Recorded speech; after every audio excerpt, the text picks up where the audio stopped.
معراج جسمانی تھی یا روحانی، خواب تھا یا بیداری؟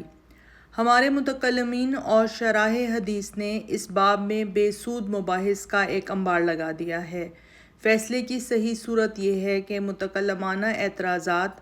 فلسفیانہ خدشات اور عقلی محالات اور نیز عامیانہ ظواہر پرستی اور جمہور کے خیالات کی بیجا حمایت کے وسوسوں سے خالی الذہن ہو کر صحیح روایتوں کے اصل الفاظ پر غور کیا جائے۔ اس سلسلے میں پہلی بات یہ ہے کہ سورہ اسراء معراج کی اس آیت کی نسبت وَمَا جَعَلْنَا الرُّؤْيَا الَّتِي أَرَيْنَاكَ إِلَّا فِتْنَةً لِلنَّاسِ سورہ بنی اسرائیل، ہم نے جو رویا تجھ کو دکھایا اس کو ہم نے لوگوں کے لیے صرف آزمائش بنایا ہے۔ بخاری میں حضرت ابن عباس رضی اللہ عنہ کی روایت ہے کہ یہ معراج کے متعلق ہے۔ رویا عربی زبان میں دکھاوے کو کہتے ہیں، یعنی جو دیکھنے میں آئے، اور عام طور پہ اس کے معنی خواب کے ہیں۔ اس لیے جو فریق معراج کو خواب بتاتا ہے وہ اس آیت کو اپنے دعوے کے ثبوت میں پیش کرتا ہے، لیکن صحیح بخاری میں حضرت ابن عباس رضی اللہ عنہ کی اس روایت میں ان کی تصریح ہے کہ اس آیت میں رویا کے معنی مشاہدہ چشم کے ہیں۔ اس سے معلوم ہوا کہ واقعہ معراج خواب نہیں تھا بلکہ آنکھوں کا مشاہدہ تھا۔ روایت کے الفاظ یہ ہیں: عن ابن عباس فی قولہ تعالی وما جعلنا الرؤیا التي أريناك إلا فتنة للناس قال هي رؤیا أين أريها رسول اللہ صلی اللہ علیہ وآلہ وسلم لما أسرى به إلى بیت المقدس۔ بخاری باب الاسراء۔ ابن عباس رضی اللہ عنہ اس آیت کی تفسیر میں کہ ہم نے جو رویا تم کو دکھایا اس کو نہیں بنایا لیکن لوگوں کے لیے آزمائش، کہتے ہیں کہ یہ آنکھ کا مشاہدہ تھا جو رسول اللہ صلی اللہ علیہ وآلہ وسلم کو دکھایا گیا جب آپ کو رات کے وقت بیت المقدس میں لے جایا گیا۔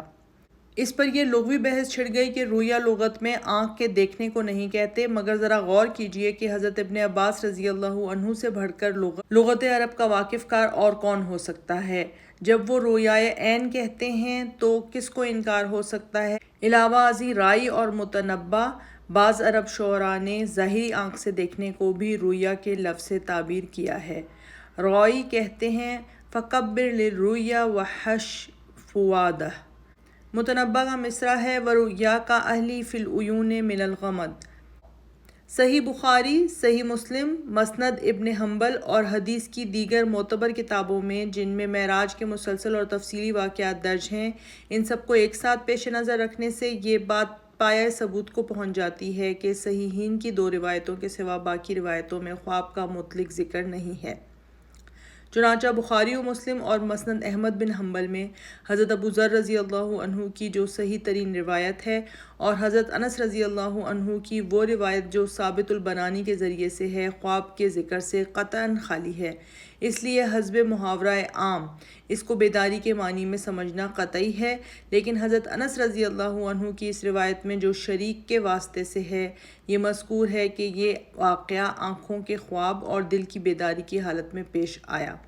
بخاری میں یہ حدیث کتاب التوحید اور باب صفت النبی صلی اللہ علیہ وآلہ وسلم دو مقامات میں ہے۔ اس کے الفاظ یہ ہیں: انس بن مالک کو میں نے اس شب کا واقعہ جب آپ صلی اللہ علیہ وآلہ وسلم کو کعبہ کی مسجد سے لے جایا گیا معراج بیان کرتے ہوئے سنا کہ اس سے پہلے کہ آپ صلی اللہ علیہ وآلہ وسلم کی طرف وحی بھیجی جائے آپ کے پاس 3 شخص آئے اور آپ اس وقت مسجد حرام میں سوئے ہوئے تھے۔ پہلے نے کہا وہ کون ہے؟ بیچ والے نے کہا ان سونے والوں میں جو سب سے بہتر ہے۔ پچھلے نے کہا ان میں جو سب سے بہتر ہے اس کو لے لو۔ یہ رات ہو گئی، پھر آپ صلی اللہ علیہ وآلہ وسلم نے ان کو نہیں دیکھا یہاں تک کہ ایک اور رات کو وہ آئے۔ اس حالت میں آپ کا دل دیکھتا تھا اور آپ صلی اللہ علیہ وآلہ وسلم کی آنکھ سوتی تھی لیکن آپ کا دل نہیں سوتا تھا۔ اسی طرح پیغمبروں کی آنکھیں سوتی ہیں مگر ان کے دل نہیں سوتے۔ کتاب التوحید۔ انس بن مالک ہم لوگوں سے آپ صلی اللہ علیہ وآلہ وسلم کی شب مبارک کا قصہ بیان کرتے ہیں کہ اس سے پہلے کہ آپ پر وحی آئے آپ مسجد حرام میں سو رہے تھے، آپ کے پاس 3 آدمی آئے۔ پہلے نے کہا وہ کون ہے؟ بیچ والے نے کہا وہ ان میں سب سے بہتر ہے۔ پچھلے نے کہا جو ان میں سب سے بہتر ہے اس کو لے لو۔ یہ تو ہو گیا، پھر آپ صلی اللہ علیہ وآلہ وسلم نے ان کو نہیں دیکھا یہاں تک کہ وہ ایک اور رات کو آئے۔ اس حالت میں کہ آپ صلی اللہ علیہ وسلم کا دل دیکھتا تھا اور آپ کی آنکھیں سوتی تھیں، لیکن آپ کا دل نہیں سوتا تھا۔ انبیاء کا یہی حال ہوتا ہے کہ ان کی آنکھیں سوتی ہیں اور ان کے دل نہیں سوتے۔ پھر جبرائیل علیہ السلام نے آپ صلی اللہ علیہ وآلہ وسلم کو اپنے اہتمام میں لیا، پھر وہ آپ کو لے کر آسمان پر چڑھے۔ باب صفت النبی۔ بخاری نے اس باب میں اس حدیث کو یہاں تک لکھا ہے، لیکن کتاب التوحید میں اس کے بعد معراج کے تمام واقعات بیان کر کے آخر میں حضرت انس رضی اللہ عنہ کا یہ فقرہ روایت کیا ہے، فاستيقظ وهو في المسجد الحرام۔ پھر آپ صلی اللہ علیہ وآلہ وسلم بیدار ہوئے تو مسجد حرام میں تھے۔ صحیح مسلم میں یہ روایت نہایت مختصر ہے۔ سند کے بعد صرف اس قدر لکھ کر آپ صلی اللہ علیہ وآلہ وسلم مسجد حرام میں سوتے تھے، اس کو ختم کر دیا ہے۔ اس کے بعد یہ لکھا ہے کہ شریک نے اس روایت میں واقعات کو گھٹا بڑھا کر اور آگے پیچھے کر دیا ہے۔ اس لیے ائمہ نے، جیسا کہ قاضی عیاض نے شفا میں اور امام نووی نے شرح مسلم میں لکھا ہے کہ شریک کی اس روایت میں بہت سے اوہام ہیں اور اسی لیے اس کو انہوں نے رد کر دیا ہے۔ دوسری روایت صحیحین میں ہے جس میں حضرت مالک بن ساسا رضی اللہ عنہ انصاری خدا حضرت صلی اللہ علیہ وآلہ وسلم کی زبانی بیان کرتے ہیں کہ آپ نے معراج کا واقعہ دہراتے ہوئے فرمایا، بینما انا عند البیت بین النائم والیقظان، میں کعبہ کے پاس خواب و بیداری کی درمیانی حالت میں تھا۔ صحیح بخاری باب المعراج اور مسند احمد بن حنبل میں مالک بن ساسا رضی اللہ عنہ کہتے ہیں کہ حضرت صلی اللہ علیہ وآلہ وسلم نے فرمایا اس اثناء میں کہ میں خانہ کعبہ کے مقام حطیم میں لیٹا ہوا تھا۔ لیکن یہ شب معراج میں آغاز کی کیفیت کا بیان ہے کہ اس وقت حضرت صلی اللہ علیہ وآلہ وسلم آرام فرما رہے تھے۔ دلائل بہقی میں ایک روایت ہے جس میں حضرت ابو سعید خدری کے واسطے سے یہ بیان کیا گیا ہے کہ حضرت صلی اللہ علیہ وآلہ وسلم نے فرمایا کہ میں عشاء کے وقت خانہ کعبہ میں سو رہا تھا، ایک آنے والا یعنی حضرت جبرائیل علیہ السلام آیا اور اس نے آ کر مجھے جگایا اور میں جاگا۔ اس کے بعد واقعہ معراج کی تفصیل ہے۔ اس میں سونے کے بعد جگائے جانے کی گو تصریح ہے، لیکن اس کا دوسرا ہی راوی جھوٹا اور دروغ گو اور ناقابل اعتبار ہے، اور اس میں جو منکرات اور غرائب امور بیان کیے گئے ہیں وہ سرتاپا لغو ہیں۔ ابن اسحاق نے سیرت میں اور ابن جریر طبری نے تفسیر میں سورہ اسراء حضرت حسن بصری رحمۃ اللہ علیہ سے بھی اس قسم کی روایت کی ہے کہ میں سو رہا تھا کہ جبرائیل نے پاؤں سے ٹھوکر مار کر مجھے اٹھایا، لیکن اس کا سلسلہ حضرت حسن بصری سے آگے نہیں بڑھتا۔ سیرت ابن ہشام اور تفسیر ابن جریر طبری میں محمد بن اسحاق کے واسطے سے حضرت عائشہ اور حضرت معاویہ سے دو روایتیں ہیں جن میں یہ تصریح ہے کہ یہ بزرگوار معراج کو روحانی اور رویائے صادقہ کہتے تھے۔ یہ روایتیں مع سند کے حسب ذیل ہیں۔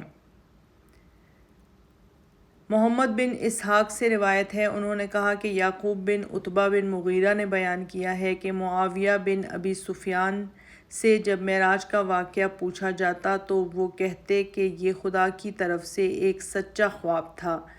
ابن جریر تفسیر سیرت ابن اسحاق ذکر معراج، لیکن یہ روایت منقطع ہے۔ یعقوب نے حضرت معاویہ رضی اللہ عنہ سے خود نہیں سنا کیونکہ انہوں نے ان کا زمانہ نہیں پایا ہے۔ دوسری روایت ہے، ابن حمید نے ہم سے بیان کیا ہے، اس سے سلمہ نے، سلمہ سے محمد بن اسحاق نے، انہوں نے کہا حضرت ابوبکر رضی اللہ عنہ کے خاندان کے ایک شخص نے مجھ سے بیان کیا کہ حضرت عائشہ رضی اللہ عنہا کہا کرتی تھیں کہ حضرت صلی اللہ علیہ وآلہ وسلم کا جسم نہیں کھویا گیا بلکہ آپ کی روح شب کو لے جائی گئی۔ اس روایت کے سلسلے میں محمد بن اسحاق اور حضرت عائشہ رضی اللہ عنہا کے درمیان ایک راوی یعنی خاندان ابوبکر صدیق رضی اللہ عنہ کے ایک شخص کا نام و نشان مذکور نہیں ہے، اس لیے یہ بھی پایہ صحت سے فروتر ہے۔ تاہم ان روایتوں سے یہ معلوم ہوتا ہے کہ واقعہ معراج کو رویا یا روحانی کہنا اول میں بعض لوگوں کا قول ہے۔ ابن اسحاق میں ہے کہ حضرت حسن بصری کے سامنے یہ بیان کیا جاتا تھا کہ یہ رویا تھا تو وہ اس کی تردید نہیں کرتے تھے، لیکن جمہور کا مذہب یہی ہے کہ معراج جسمانی تھی اور بیداری کی حالت میں تھی۔ قاضی عیاض نے شفا میں اور امام نووی نے شرح مسلم میں لکھا ہے، رسول اللہ صلی اللہ علیہ وآلہ وسلم کی معراج میں لوگوں کا اختلاف ہے۔ کہا گیا ہے کہ یہ سارا واقعہ خواب میں پیش آیا، اور حق یہ ہے کہ جس پر اکثر لوگ اور سلف صالحین کا بڑا حصہ اور عامہ متاخرین میں سے فقہا اور محدثین اور متکلمین سب متفق ہیں کہ حضرت صلی اللہ علیہ وآلہ وسلم کو جسم کے ساتھ معراج ہوئی اور جو شخص تمام آثار و احادیث کا غیر مطالعہ و تحقیق کرے گا اس پر یہ حق واضح ہو جائے گا اور اس ظاہر سے بے دلیل انحراف نہیں کیا جائے گا اور نہ ظاہر پر ان کو محمول کرنے میں کوئی محال لازم آتا ہے جو تاویل کی حاجت ہو۔ شرح مسلم باب الاسراء۔ مفسرین میں سے ابن جریر طبری سے لے کر امام رازی تک نے جمہور کے اس مسلک پر 4 عقلی دلیلیں بھی قائم کی ہیں جو حسب ذیل ہیں۔ نمبر 1، قرآن مجید میں ہے کہ سبحان الذی اسریٰ بعبدہ، پاک ہے وہ خدا جو شب معراج میں لے گیا اپنے بندہ کو۔ اس آیت سے ثابت ہوتا ہے کہ خدا اپنے بندے کو لے گیا۔ بندہ یا عبد کا اطلاق جسم اور روح دونوں کے مجموعے پر ہوتا ہے، تنہا روح کو عبد یا بندہ نہیں کہتے۔ نمبر 2، واقعہ معراج میں بیان کیا گیا ہے کہ آپ صلی اللہ علیہ وآلہ وسلم براق پر سوار ہوئے اور آپ نے دودھ کا پیالہ نوش فرمایا۔ سوار ہونا، پینا یہ سب جسم کے خواص ہیں، اس لیے یہ معراج جسمانی تھی۔ نمبر 3، اگر واقعہ معراج رویا اور خواب ہوتا تو کفار اس کی تکذیب کیوں کرتے؟ انسان تو خواب میں خدا جانے کیا کیا دیکھتا ہے، محال سے محال چیز بھی اس کو عالم خواب میں واقعہ بن کر نظر آتی ہے۔ نمبر 4، خدا نے قرآن مجید میں کہا ہے وَمَا جَعَلْنَا الرُّؤْيَا الَّتِي أَرَيْنَاكَ إِلَّا فِتْنَةً لِلنَّاسِ، کہ اس مشاہدہ معراج کو ہم نے لوگوں کے لیے معیار آزمائش بنایا ہے۔ اگر یہ عام خواب ہوتا تو یہ آزمائش کی کیا چیز تھی اور اس پر ایمان لانا مشکل کیا تھا؟ معراج کی بحالت بیداری ہونے پر صحیح استدلال۔ میرے نزدیک معراج بحالت بیداری کے ثبوت کا صاف و صحیح طریقہ یہ ہے کہ کلام کا فطری قاعدہ یہ ہے کہ جب تک متکلم اپنے کلام میں یہ ظاہر نہ کر دے کہ خواب تھا تو طبعاً یہی سمجھا جائے گا کہ یہ واقعہ بحالت بیداری پیش آیا۔ قرآن پاک کے ان الفاظ میں سبحان الذی اسریٰ بعبدہ لیلاً، پاک ہے وہ جو اپنے بندے کو ایک رات لے گیا، میں کسی خواب کی تصریح نہیں۔ اسی طرح حضرت ابو ذر کی صحیح ترین روایت میں بھی اس کی تصریح نہیں، اس لیے بے شبہ بیداری کا ہی واقعہ سمجھا جائے گا اور یہی جمہور امت کا عقیدہ ہے، اور وہ بھی بجسم۔ اس طرح صحیح احادیث میں بھی خواب کی تصریح نہیں ہے، اس لیے زبان کے محاورہ عام کی بنا پر اس کو بیداری کا واقعہ سمجھا جائے گا۔ مدعاان رؤیا کا مقصود بھی رؤیا سے عام خواب نہیں۔ جو لوگ اس کو رؤیا کہتے ہیں ان سے اس کا مقصود بھی وہ عام خواب نہیں ہے جو ہر روز ہر شخص دیکھا کرتا ہے۔ ان کا کہنا ہے کہ لوگوں نے انبیاء علیہ السلام کے رؤیا کی حقیقت پر غور نہیں کیا، وہ غلطی سے انبیاء علیہ السلام کے رؤے کو بھی عام انسان کا خواب سمجھنے لگ گئے، حالانکہ دراصل صرف لفظ کا اشتراک ہے، ورنہ اس کی حقیقت بالکل جداگانہ ہے۔ یہ وہ رؤیا ہے جس کو گو آنکھیں بند ہوتی ہیں مگر دل بیدار ہوتا ہے۔ کیا یہی عام رؤیا کی حقیقت ہے؟ یہ وہ حالت ہے جو بظاہر خواب ہے مگر دراصل ہوشیاری بلکہ مافوق ہوشیاری ہے۔ عام خواب اور اس رؤیا میں مشابہت صرف اس قدر ہے کہ اس عالم مادی اور کاروبار حواس ظاہری سے پہلے میں تغافل ہے تو دوسرے میں تعطل ہے، لیکن پہلے میں عالم روح اور کائنات ملکوت کو دخل نہیں اور دوسرے میں سراپا ہوشیاری، بیداری، حقیقت بینی، ہم سفری ناموس، سیر سماوات، القائے ارواح، رویت حق، سب کچھ ہے۔ اس لیے جن لوگوں نے اس کو منام یا رؤیا کے نام سے تعبیر کیا ہے انہوں نے در حقیقت مجاز و استعارہ سے کام لیا ہے، ورنہ اصل مقصود یہی کیفیت روحانی اور یہی حالت ملکوتی ہے، اور یہی سبب ہے کہ ہماری ظاہری حواس کے مادی قوانین طبعی کے روح سے جو چیزیں محال ہوتی ہیں وہ اس عالم میں محال نہیں ہیں۔ رؤیائے صادقہ کی تعویل۔ بہرحال جو لوگ اس کو رؤیائے صادقہ کہتے ہیں ان کو گو یہ مغالطہ بعض روایات حدیث سے پیش آیا ہے جن کی تفصیل پہلے گزر چکی ہے اور جن میں سب سے مستند شریک کی روایت ہے جس کے الفاظ میں کمی بیشی پر اکثر محدثین نے اعتراض کیا ہے، اس لیے اس کو انہوں نے رد کر دیا ہے۔ تاہم محدثین میں سے امام خطابی صاحب معالم السنن شریک کی اس روایت پر بحث کرتے ہوئے لکھتے ہیں، لیکن جو شخص اس حدیث کے ابتدائی الفاظ کو آخری الفاظ سے ملا کر دیکھے گا اس سے یہ اشکال اس لیے دور ہو جائے گا کہ اس میں یہ تصریح ہے کہ یہ رؤیا تھا، کیونکہ اس روایت کے شروع میں ہے کہ آپ صلی اللہ علیہ وآلہ وسلم سو رہے تھے اور آخر میں ہے کہ آپ صلی اللہ علیہ وآلہ وسلم جاگ پڑے۔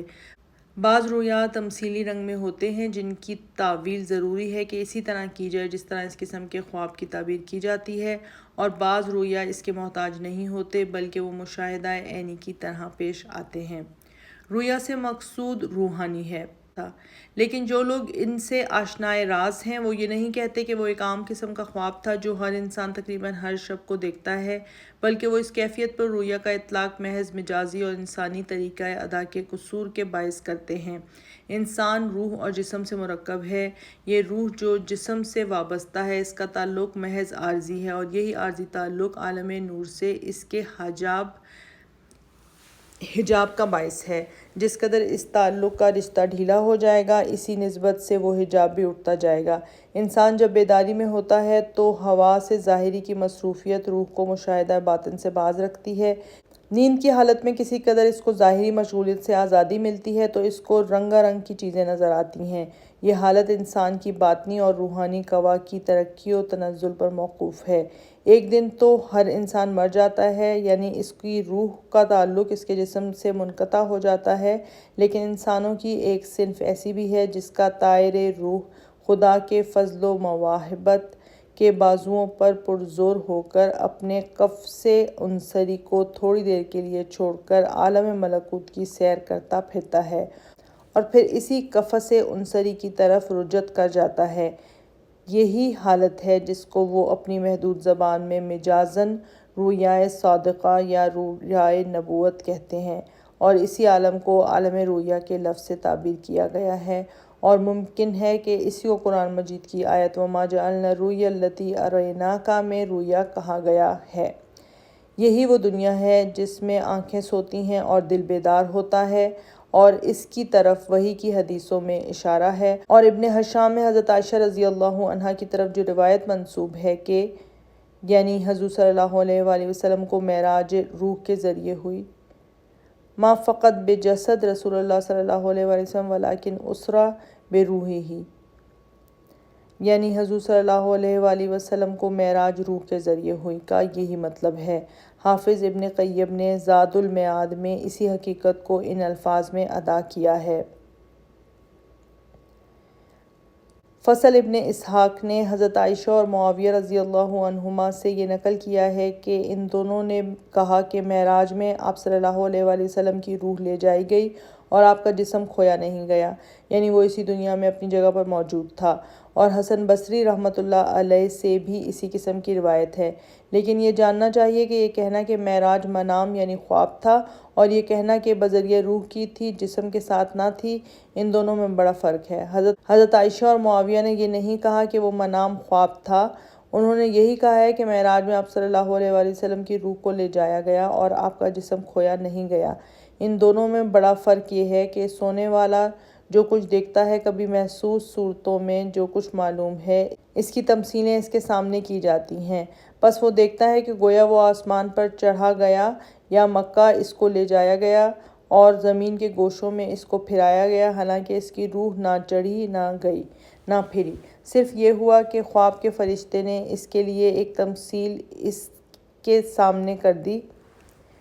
سامنے کر دی اور جو لوگ یہ کہتے ہیں کہ حضرت صلی اللہ علیہ وآلہ وسلم کو آسمان پر چڑھایا گیا، ان میں دو فرقے ہیں۔ ایک فرقہ کہتا ہے کہ آپ صلی اللہ علیہ وآلہ وسلم کو معراج روح و بدن دونوں کے ساتھ ہوئی، اور دوسرا فرقہ کہتا ہے کہ صرف روح کے ساتھ ہوئی اور بدن کھویا نہیں گیا، یعنی اس عالم سے۔ ان لوگوں کا یہ مقصد نہیں کہ وہ خواب تھا، بلکہ یہ مقصد ہے کہ خود بذات ہی روح کو معراج ہوئی اور وہی در حقیقت اوپر چڑھائی گئی، اور اس نے اس طرح کیا جس طرح جسم سے مفارقت کے بعد کرتی ہے، اور اس میں اس کی حالت وہی تھی جو مفارقت جسم کے بعد آسمانوں پر ایک ایک آسمان کر کے چڑھنے میں ہوتی ہے، یہاں تک کہ 7ویں آسمان پر جا کر ٹھہر جاتی ہے اور اللہ تعالیٰ کے سامنے جا کر کھڑی ہو جاتی ہے۔ پھر وہ جو چاہتا ہے اس کی نسبت حکم دیتا ہے، پھر زمین پر واپس آ جاتی ہے۔ بس حضرت صلی اللہ علیہ وآلہ وسلم کو شب معراج میں جو حاصل ہوا وہ اس سے بھی زیادہ کامل تھا جو روح کو مفارقت جسم کے بعد حاصل ہوتا ہے۔ یہ ظاہر ہے کہ یہ اس درجے سے بڑا ہے جو سونے والے کو خواب میں نظر آتا ہے، لیکن چونکہ رسول اللہ صلی اللہ علیہ وآلہ وسلم خرق عادات کے مقام میں تھے، یہاں تک کہ آپ کا سینہ چاک کیا گیا اور آپ زندہ تھے، لیکن آپ کو تکلیف نہیں ہوئی، اسی طرح خود روح مبارک بذات ہی اوپر چڑھائی گئی بغیر اس کے کہ آپ پر موت طاری کی جائے۔ آپ صلی اللہ علیہ وآلہ وسلم کے علاوہ اور کسی کی روح کو موت اور مفارقت تن کے بغیر یہ عروج نصیب نہ ہوا۔ انبیاء علیہ السلام کی روحیں جو یہاں ٹھہری تھیں وہ مفارقت جسم کے بعد تھیں، لیکن حضرت صلی اللہ علیہ وآلہ وسلم کی روح پاک زندگی کی حالت میں وہاں گئی اور واپس آئی اور مفارقت کے بعد انبیاء علیہ السلام کی روحوں کے ساتھ رفیق الاعلیٰ میں جا کر ٹھہر گئی، لیکن باوجود اس کے روح پاک کو اپنے جسم کے ساتھ ایک نوع کا تعلق اور رشتہ یہ ہے اگر آپ صلی اللہ علیہ وآلہ وسلم پر کوئی سلام بھیجے تو آپ سلام کا جواب دیتے ہیں۔ اسی تعلق سے آپ صلی اللہ علیہ وآلہ وسلم نے شب معراج میں دیکھا کہ موسیٰ علیہ السلام اپنی قبر میں نماز پڑھ رہے ہیں، پھر آپ نے ان کو چھٹے آسمان میں دیکھا۔ حالانکہ معلوم ہے کہ موسیٰ علیہ السلام کو اپنی قبر سے اٹھا کر نہیں لے جایا گیا تھا اور نہ پھر واپس کر دیا گیا تھا۔ ان کی گرہ یوں کھلتی ہے کہ وہاں آسمان پر جو موسیٰ علیہ السلام کو آپ صلی اللہ علیہ وآلہ وسلم نے دیکھا تو وہ ان کی روح کا مقام و مستقر تھا اور قبر میں ان کا جسم تھا، جہاں وہ قیامت میں روحوں کے لوٹانے کے وقت تک رہے گا۔ اسی طرح آپ صلی اللہ علیہ وآلہ وسلم نے ان کو ان کی قبر میں نماز پڑھتے بھی دیکھا اور چھٹے آسمان پر بھی دیکھا، جس طرح کے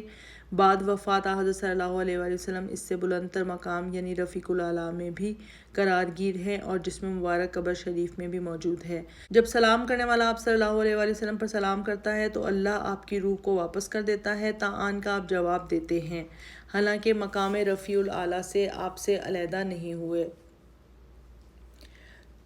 جو شب سے معراج میں حاصل ہوا وہ اس سے بھی زیادہ کامل تھا، جو روح کو مفارقت جسم کے بعد حاصل ہوتا ہے، اور ظاہر ہے کہ یہ درجہ اس سے بڑا ہے جو سونے والے کو خواب میں نظر آتا ہے۔ چونکہ رسول اللہ صلی اللہ علیہ وآلہ وسلم فرق عادات کے مقام میں تھے، یہاں تک کہ آپ صلی اللہ علیہ وآلہ وسلم کا سینہ چاک کر دیا گیا اور آپ زندہ تھے، لیکن آپ کو تکلیف نہیں ہوئی۔ اسی طرح روح مبارک بذات ہی اوپر ہے۔ جو موٹی سمجھ اور بھدی طبیعت کا آدمی اس معاملے کو سمجھ نہ سکے، اس کو چاہیے کہ آفتاب کی طرف دیکھے کہ اس دوری اور بلندی کے باوجود اس کا تعلق اور رشتہ زمین سے قائم ہے اور اس کے اندر وہ اثر ڈالتا ہے، اور نباتات تو حیوانات کی زندگی میں اس کو دخل ہے۔ پھر روح کا مرتبہ تو اس سے بدرجہ زیادہ ہے، کیونکہ روح کا معاملہ اور جسم کا معاملہ اور ہے۔ اور دیکھو کہ آگ اپنی جگہ پر رہتی ہے اور اس کی گرمی دور کے جسم پر اثر انداز ہوتی ہے، روح اور بدن کا باہمی تعلق تو اس سے بھی زیادہ قوی اور کامل ہے، اس لیے کہ روح آگ سے زیادہ اعلیٰ اور لطیف ہے۔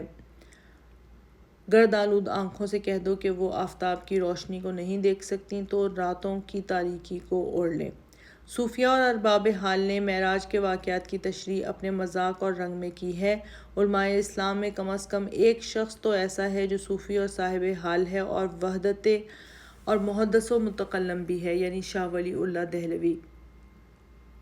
شاہ صاحب کے متعلق معلوم ہے کہ وہ دیگر اہل باطن کی طرح عالم برزخ اور عالم مثال زمان اور عالم جسد اور عالم روح کے درمیان ایک تیسرے عالم کے قائل ہیں، جہاں جسم پر روح کے خواص طاری ہوتے ہیں اور روح اپنی خصوصیت اور مناسبت کے ساتھ جسمانی شکل و صورت میں نمایاں ہوتی ہے۔ شاہ صاحب اس بات پر قائل ہیں کہ معراج بیداری میں اور جسم کے ساتھ ہوئی، لیکن یہ عالم برزخ کی سیر تھی جہاں آپ کے جسم پر روحانی خواص طاری کیے گئے اور معانی و واقعات مختلف اشکال و صورت میں مشاہدہ کرائے گئے۔ چونکہ ایک بیگانہ کے لیے اس نادیدہ شہرستان کی ہو بہو تشریح اپنی زبان میں مشکل ہے، اس لیے ہم اس ملک کے ایک سیاح کا بیان نقل کر دینا کافی سمجھتے ہیں۔ شاہ صاحب حجت البالغہ میں معراج کی حقیقت ان الفاظ میں لکھتے ہیں۔ آپ صلی اللہ علیہ وآلہ وسلم کو معراج میں مسجد اقصیٰ سے لے جایا گیا اور پھر سدرۃ المنتہیٰ اور جہاں خدا نے چاہا، اور یہ تمام جسم مبارک کے لیے بیداری کی حالت میں ہوا۔ لیکن اس مقام میں جو عالم مثال اور عالم ظاہر کے بیچ میں ہے اور جو دونوں عالموں کے احکام کا جامع ہے، اس لیے جسم پر روح کے احکام ظاہر ہوئے اور روح پر معاملات روحانی جسم کی صورت میں نمایاں ہوئے، اور اسی لیے ان واقعات میں سے ہر واقعے کی ایک تعبیر ظاہر ہوئی، اور اسی طرح کے واقعات حزقیل اور موسیٰ علیہ السلام وغیرہ کے لیے ظاہر ہوئے تھے، جیسے اولیاء امت کے سامنے ظاہر ہوتے ہیں کہ خدا کے نزدیک ان کے درجے کی بلندی مثل اس حالت کے ہوتی ہے جو رؤیا میں ان کو معلوم ہوتی ہے، واللہ عالم۔ اس کے بعد شاہ صاحب نے معراج کے مشاہدات میں سے ایک ایک کی تعبیر کی ہے۔ خود احادیث صحیحہ اور معتبر روایات میں جہاں یہ واقعہ مذکور ہے کہ آپ صلی اللہ علیہ وآلہ وسلم کے سامنے دودھ اور شراب کے 2 پیالے پیش کیے گئے تو آپ صلی اللہ علیہ وآلہ وسلم نے دودھ کا پیالہ اٹھا لیا۔ اس پر فرشتے نے کہا، آپ نے فطرت کو اختیار کیا، اگر شراب کا پیالہ اٹھاتے تو آپ کی تمام امت گمراہ ہو جاتی۔ اس عالم تمثیل میں گویا فطرت کو دودھ اور دلالت کو شراب کے رنگ میں مشاہدہ کرایا گیا ہے۔ شاہ صاحب معراج کو عالم برزخ کا واقعہ بتا کر اسی طرح معراج کے تمام واقعات کی تشریح کرتے ہیں۔ وہ فرماتے ہیں، لیکن سینے کا چیرنا اور اس کا ایمان سے بھرنا تو اس کی حقیقت ملکیت کے انوار کا غلبہ اور طبیعت بشریٰ کے شعلے کا بجھنا اور طبیعت کی فرمانبرداری اس فیضان کو قبول کرنے کے لیے جو حضیرہ القدس سے خدا اس پر فائض کرتا ہے۔ لیکن آپ صلی اللہ علیہ وآلہ وسلم کا براق پر سوار ہونا تو اس کی حقیقت آپ صلی اللہ علیہ وآلہ وسلم کے نفس ناطقہ یعنی بشریٰ کا اپنے اندر روح حیوانی پر استعلا حاصل کرنا ہے جو کمال حیوانی ہے۔ تو آپ صلی اللہ علیہ وآلہ وسلم براق پر اسی طرح سوار ہو گئے جس طرح آپ صلی اللہ علیہ وآلہ وسلم کی روح بشریٰ کے احکام آپ صلی اللہ علیہ وآلہ وسلم کی روح حیوانی پر غالب آ گئے اور اس پر مسلط ہو گئے۔ لیکن آپ صلی اللہ علیہ وآلہ وسلم کا رات کو مسجد اقصیٰ جانا تو وہ اس لیے کہ یہ مقام شاعر الہی کے ظہور کا مقام ہے اور ملائے اعلیٰ کے ارادوں کا تعلق گاہ ہے اور انبیاء علیہ السلام کی نگاہوں کا نظارہ گاہ ہے۔ گویا وہ ملائے اعلیٰ کی طرف ایک روشن دان ہے جہاں سے روشنی چھن چھن کر روشن دان کے ذریعے اس قرہ انسانی پر فائض ہوتی ہے۔ لیکن آپ صلی اللہ علیہ وآلہ وسلم کی انبیاء علیہ السلام سے ملاقات اور مفاخرت اور امامت تو اس کی حقیقت کو اس کا اجتماع ہے بحیثیت اس کے کہ وہ سب ایک ہی رشتے میں حضیرہ القدس سے مربوط ہیں اور آپ صلی اللہ علیہ وآلہ وسلم کی ان حیثیات کمال کا ظہور ہے جو ان تمام پیغمبروں میں آپ صلی اللہ علیہ وآلہ وسلم کی ذات سے مخصوص تھیں۔ لیکن آپ صلی اللہ علیہ وآلہ وسلم کا آسمان پر ایک ایک آسمان کر کے چڑھنا اور فرشتوں اور مختلف پیغمبروں سے ملاقات تو اس کی حقیقت درجہ بدرجہ تحت کی منزلوں سے کھینچ کر عرش الہی تک پہنچنا ہے اور ہر ایک آسمان پر جو فرشتہ متعین ہے اور کامل انسان میں سے جو جہاں جس درجے تک پہنچ کر ان کے ساتھ مل کر گیا ہے ان کے حالات سے اور اس تدبیر سے جو ہر آسمان میں خدا نے وحی کی اور اس مباحثے سے جو اس آسمان کے فرشتوں کی جماعت میں ہوتا ہے آگاہی ہے۔ لیکن حضرت موسیٰ علیہ السلام کا رونا تو ازراہ حسد نہ تھا بلکہ وہ اس بات کی تمثیل تھی کہ ان کو دعوت عامہ نہیں ملی تھی اور اس کمال کی بقا ان کو عنایت نہیں ہوئی تھی جو عموماً دعوت سے حاصل ہوتی ہے۔ لیکن سدرۃ المنتہیٰ تو وہ وجود کا درخت ہے اس کا ایک دوسرے پر مرتب ہونا اور پھر ایک ہی تدبیر میں مجتمع ہونا ہے یعنی اپنی شاخوں کے بے شمار افراد کے اختلاف کے باوجود اپنی قوت غازیہ اور اپنی قوت نامیہ کی تدبیر میں متحد مجتمع ہوتا ہے۔ سدرۃ المنتہیٰ حیوان کی شکل میں نمایاں نہیں ہوا اس لیے کہ اجمالی اور مجموعی تدبیر اسی طرح ہے جس طرح کلی اپنے افراد کی سیاست اجمالی کرتی ہے اور اس تدبیر اجمالی کی بہترین شبیہ درخت ہے نہ کہ حیوان، کیونکہ حیوان میں تفصیلی قوتیں ہوتی ہیں اور خصوصاً اس میں ارادہ قوانین طبعی سے زیادہ مسرع صورت میں ہوتا ہے۔ لیکن نہروں کی جڑوں اور صورتوں کا وہاں نظر آنا تو وہ رحمت و حیات اور نشو و نما کا منبع ہے جو عالم ملکوت میں اسی طرح جاری ہے جس طرح عالم ظاہر میں، اسی لیے وہاں بھی بعض وہ پرفیض امور نظر آئے جو یہاں اس عالم میں ہیں جیسے دریائے نیل اور نہر فرات، لیکن وہ انوار جو اس درخت کو ڈھانکتے ہیں وہ تنزلات الہی اور تدابیرات رحمانیہ ہیں جو اس عالم ظاہر میں وہاں چمکتی ہیں جہاں جہاں ان کے قبول کی استعداد ہوتی ہے۔ لیکن بیت معمور تو اس کی حقیقت وہ تجلی ہے جس کی طرف انسانوں کی تمام سجدے اور بندگیاں متوجہ ہوتے ہیں۔ وہ گھر کی صورت میں اس لیے نمایاں ہوا کہ وہ ان قبلوں کی طرح جو انسان کے درمیان کعبہ اور بیت المقدس کی صورت میں ہیں۔ پھر آپ صلی اللہ علیہ وآلہ وسلم کے سامنے ایک دودھ کا پیالہ اور ایک شراب کا پیالہ لایا گیا۔ آپ صلی اللہ علیہ وآلہ وسلم نے دودھ پسند فرمایا تو جبرائیل نے کہا کہ فطرت کی طرف آپ صلی اللہ علیہ وسلم نے ہدایت پائی، اگر شراب پسند فرماتے تو آپ صلی اللہ علیہ وسلم کی امت گمراہ ہو جاتی۔ آپ صلی اللہ علیہ وآلہ وسلم کے پسند و قبول کو امت کا پسند و قبول اس لیے کہا تھا کہ آپ صلی اللہ علیہ وآلہ وسلم اپنی امت کے جامع و مرکز اور اس کے ظہور کا منشا و مولد تھے، اور دودھ کا پیالہ پسند کرنا فطرت کا پسند کرنا اور شراب کا لینا دنیاوی لذتوں کو پسند کرنا تھا۔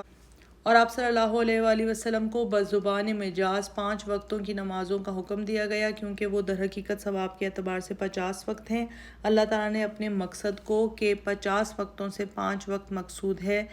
بدفعات اور بتدریج اس لیے ظاہر کیا تاکہ یہ معلوم ہو کہ 50 وقت کو 5 کر دینے میں تنگی دور کر دی گئی ہے اور نعمت پوری ہوئی ہے، اور یہ بات حضرت موسیٰ علیہ السلام کے مکالمے کی طرف منسوب ہو کر اس لیے ظاہر ہوئی کہ تمام پیغمبروں میں امت کا تجربہ اور امت کی سیاست کی آگاہی انہی کو سب سے زیادہ تھی۔ ہم نے ارباب حال اور محدثین کے انکشافات و حقائق اور جسم و روح کے یہ گوناگوں احوال و مناظر خود انہی کی زبانوں سے بتائے اور دکھائے ہیں، ورنہ ہم خود اس باب میں سلف صالحین کا عقیدہ رکھتے ہیں جو ابن اسحاق کی عبارت میں حسب ذیل ہے۔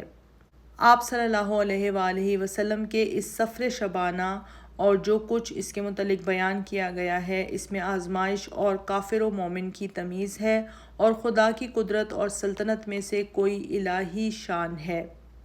اور اس میں اہل عقل کے لیے عبرت ہے، اور جو اللہ پر ایمان لایا اور تصدیق کی اور خدا کے کاموں پر یقین رکھا، اس کے لیے اس میں ہدایت و رحمت اور ثابت قدمی ہے۔ پس اللہ تعالیٰ اپنے بندے کو رات کے وقت لے گیا جس طرح چاہا اور جیسے چاہا، تاکہ وہ اس کو اپنے پروردگار کی نشانیوں میں سے جو چاہے دکھائے، یہاں تک کہ آپ صلی اللہ علیہ وآلہ وسلم نے خدا کی شان اور اس کی عظیم الشان قوت کے مناظر دیکھے، جو کچھ دیکھے، اور اس قدرت کو دیکھا جس سے وہ جو کچھ چاہتا ہے کرتا ہے۔ سیرت ابن ہشام باب الاسراء۔